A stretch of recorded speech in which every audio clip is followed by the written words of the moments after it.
விஜய் கொடுத்த துப்பாக்கி எஸ்கேக்கு வேலை செய்யுதோ இல்லையோ தெரியல. அவரோட மதராசி படம் புக்கிங் எல்லாம் எடுத்து பார்த்தோம்னா நமக்கே ரொம்ப கஷ்டமாக இருக்குது. ஒரு 300 crores அச்சீவ் பண்ண ஒரு ஆக்டரோட படம் வந்து இவ்வளோ மோசமாக இருக்கா அப்படின்னு சொல்லி நமக்குள்ளே நிறைய கேள்விகளை எழுப்புது. இவங்க ஏன் மதராசி டீம் வந்து ஏஆர் முருகதாஸாக இருக்கட்டும், எஸ்கேவாக இருக்கட்டும், யாருமே ஏன் பெருசாக ப்ரமோஷன் பண்ண மாட்டேங்கிறாங்க அப்படின்றதே நமக்கு புரிய மாட்டேங்குது. எதனால் பண்ண மாட்றாங்க? இல்லை ஒரு வேளை படம் பார்த்துட்டு இவங்களுக்கே சாட்டிஸ்ஃபைடு இல்லாததால் ஏதாவது பண்ணுவோம் அப்படின்னு சொல்லி பண்ணிகிட்டு இருக்காங்களா, இல்லை இவங்க வந்து வேறு காரணங்களுக்காக இந்த மாதிரி பண்ணிகிட்ருக்காங்களா தெரியல.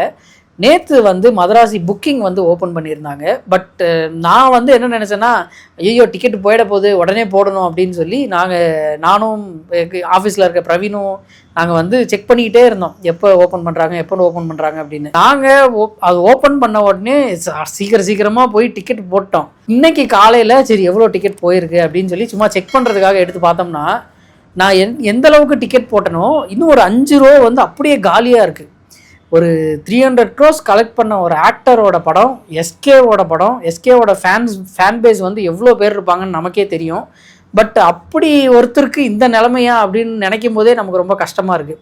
மதராசியில் வந்து எனக்கு மதராசி ட்ரெய்லர் பார்க்கும்போது இது ரொம்ப எப்படி சொல்கிறது, ஒரு ஆவரேஜான ட்ரெய்லர் மாதிரி தான் இருந்தது. பட் அதுக்கு கீழே வந்த கமெண்ட்ஸ் எல்லாம் பார்த்தீங்கன்னா அவங்க ஃபேன்ஸ் வந்து சூப்பராக இருக்குது, பயங்கர என்டர்டெயின்மெண்ட்டாக இருக்கும்னு நினைக்கிறேன், பயங்கரமான மாஸ் இருக்குது அப்படின்னு சொல்லி நிறைய பாசிட்டிவான கமெண்ட்ஸ் பண்ணியிருந்தாங்க. சரி, அவங்க ஃபேன்ஸ் டிக்கெட் புக் பண்ணியிருந்தாவது இன்னும் கொஞ்சம் அதிகமாக டிக்கெட்ஸ் போயிருக்குமோ அப்படின்ற ஒரு ஃபீலிங். ஏன்னா நான் சென்னையில் மட்டும்தான் இந்த பிரச்சனையா அப்படின்னு சொல்லி எடுத்து பார்த்தா, நான் வந்து சென்னை காசி டாக்கீஸில் புக் பண்ணியிருக்கேன். எனக்கு முன்னாடி ஒரு 5 row வந்து காலியாக இருந்தது. சேலத்தில் வந்து ஒரு பாதி தேட்டரே காலியாக இருக்குது. இன்னும் எந்த தியேட்டருமே ஃபில் ஆகலை. மாயாச்சாலில் எல்லா ஷோஸுமே க்ரீன் கலரில் இருக்குது. எப்பயுமே ஒரு பெரிய ஆக்டரோட படம் வந்து ரிலீஸ் ஆகுது அப்படின்னா அந்த டைமில் ஃபஸ்ட்டு ஷோ வந்து கண்டிப்பாக எல்லாமே புக் ஆகிடும்.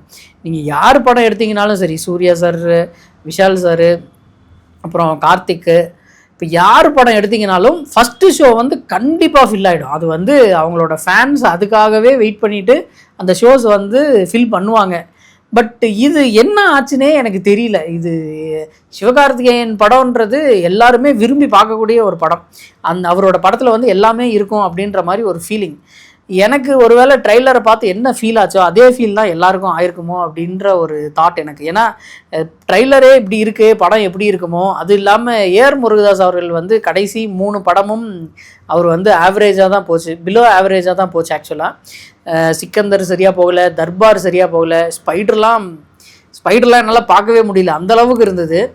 அப்படி இருக்கிறதால அவர் மேலே இருக்க நம்பிக்கை வந்து மக்களுக்கு போயிடுச்சோ, இல்லை ட்ரெய்லரை பார்த்துட்டு மக்கள் வந்து எல்லாருமே இப்போ ஃபஸ்ட்டு நாள் வேணாம், நம்ம வந்து ஒரு 2-3 நாள் கழித்து போய் பார்ப்போம், ஃபஸ்ட்டு நாள் எவனாவது போய் பார்ப்பான்ல, அவன் வந்து சொல்லுவான் எந்த மாதிரி படம் இருக்குன்னு, அதை பார்த்துட்டு அதுக்கப்புறம் பார்க்கலாம் அப்படின்ற ஒரு தாட்டில் இருக்காங்களான்னு தெரியல. எனக்கு இன்னொரு பெரிய கேள்வி என்னென்னா, ஏன் இவங்க வந்து பிஆரில் கான்சன்ட்ரேட்டே பண்ணலன்னு எனக்கு தெரியல.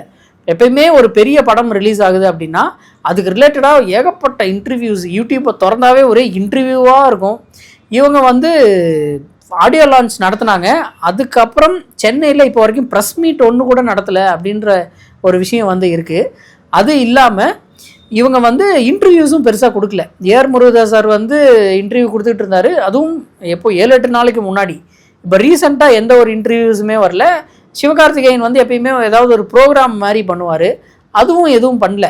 இது என்ன நடக்குதுன்னே தெரியல அப்படின்ற மாதிரி தான் இருக்குது. மதராசி வந்து எல்லாருமே எக்ஸ்பெக்ட் பண்ணிகிட்டு இருந்தாங்க அப்படின்னு சொல்லி நிறைய பேர் சொல்கிறாங்க. பட் எக்ஸ்பெக்டேஷன் இருக்கிற மாதிரியே தெரியலையே. ஒரு படம் வந்து நல்லா போகுது அப்படின்னா அதோட டிக்கெட் புக்கிங்ஸை வச்சு தான் நம்ம வந்து டிசைட் பண்ணுவோம். நம்ம வந்து இவ்வளோ பேர் டிக்கெட் புக் பண்ணியிருக்காங்க, 5ஆம் தேதி தனிக்கு லீவு வேறு, 5ஆம் தேதி வந்து ஹாலிடே அன்னைக்கு கூட டிக்கெட் புக் ஆகலையே அப்படின்ற ஒரு கஷ்டமாக இருந்தது நம்ம பார்க்கும்போதே.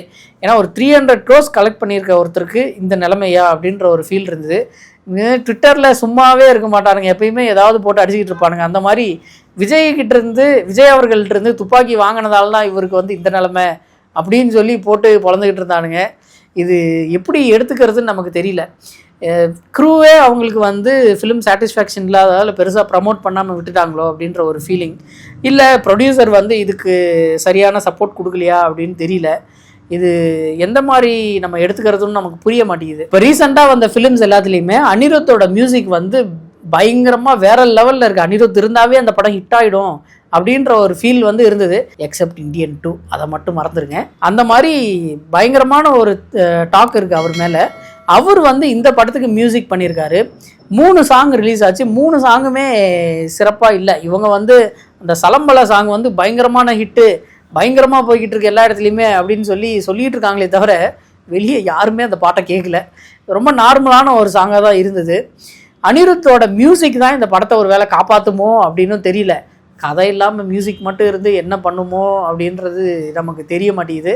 அனிருத் வந்து இந்த படத்தில் இருக்கிறது ஒரு பெரிய ப்ளஸ்ஸாக தான் இருக்கும்னு நான் நினைக்கிறேன். தளபதி விஜய் அவர்கள் வந்து சிவகார்த்திகேயனுக்கு கையில் துப்பாக்கியை கொடுத்து இனிமேல் நீங்கள் தான் சிவா, நீங்கள் தான் பார்த்துக்கணும் அப்படின்னு சொல்லிட்டாரு. அந்த படத்துக்கு அப்புறம் தான் அமரன் ரிலீஸ் ஆச்சு. அது வந்து பயங்கரமான ஒரு ஹிட்டு. அது 300 crores கலெக்ட் பண்ண அந்த படம். அதனால் துப்பாக்கியை வாங்கினது சரிதான் அப்படின்னு சொல்லி நிறைய பேர் பேசிகிட்டு இருந்தாங்க. பட் இப்போது இந்த படத்தை பார்த்துட்டு சிவகார்த்திகேயன் அவர்கள் வந்து விஜய் சார் இடத்த பிடிக்க மாட்டார் அப்படின்ற ஒரு டாக் இருந்துக்கிட்டு இருந்துச்சு. பட் இப்போ அதெல்லாம் வேலைக்கு ஆகாதுப்பா, தளபதி வேற இவர் வேற அப்படின்ற மாதிரி ஒரு டாக் வந்துருச்சு. ஏன்னா ஒரு படம் ஹிட்டானதை வச்சு இவர் வந்து பயங்கரமான ஆக்டர் அப்படின்னு சொல்லி நம்ம சொல்லிட முடியாது. ஆனால் அந்த ஸ்ட்ரெச் வந்து அடுத்தடுத்து எடுத்துகிட்டு போகணும். பட் இதில் வந்து என்ன பண்ணியிருக்காங்கன்னு தெரியல. ரொம்ப மோசமான புக்கிங்ஸாக இருக்குது.